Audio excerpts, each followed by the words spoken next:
Hey everybody, welcome to the channel today. Thanks for joining us. As always, if you're new to the channel, please click on the subscribe button below so you can get the content I put out each week. Today we are talking about driver efficiency. Some of you spin the ball a lot, some of you don't spin the ball enough. I'm going to talk about the 2 key adjustments that you can make to help improve your launch dynamics and max out your driver distance. What we see a lot of players do is they tee the ball lower. When you do that, you have really no margin for error to swing up on the golf ball, because if you swing up on that golf ball, now you're going to be hitting the middle or top portion of the ball, and we know what that looks like in the air. If you're a negative attack angle player and you want to try to neutralize that, here's some things that you can do. Is that perpendicular? Am I already leaning a little bit to the left, which will create a negative attack angle? Then I want you to go ahead and I want you to feel like you're tilting away from the target and creating more of a reverse tilt at address.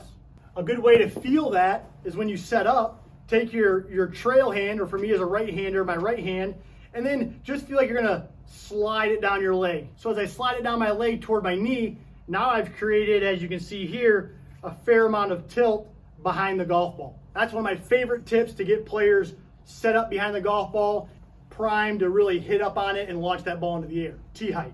What I like to see as a teacher is the driver crown being about halfway up the golf ball.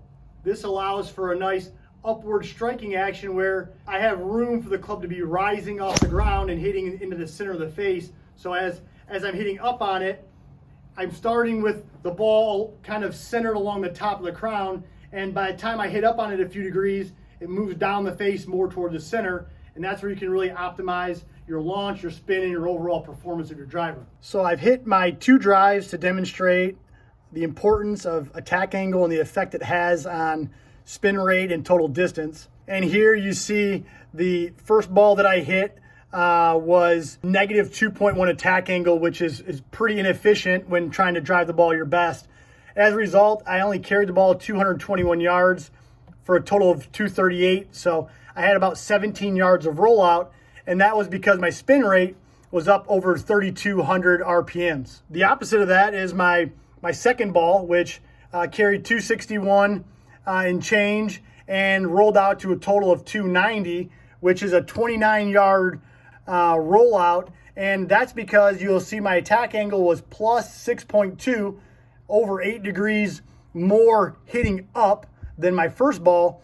And my spin rate was 2,200, which is 1,000 revolutions less than my negative attack angle drive. So between about 50% spin rate reduction equated to 29 more yards on the ground and an overall drive that was over 50 yards longer, between a negative attack angle with greater spin and a higher attack angle, a more upward striking attack angle with much less spin.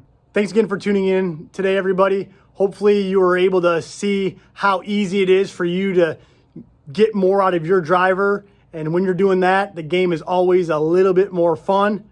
If you've got any questions about your own game that I haven't addressed, please comment below, and I'm happy to try to get to as many of those questions as I can to help all of you with your game. Thanks for tuning in, everybody. We'll see you next week.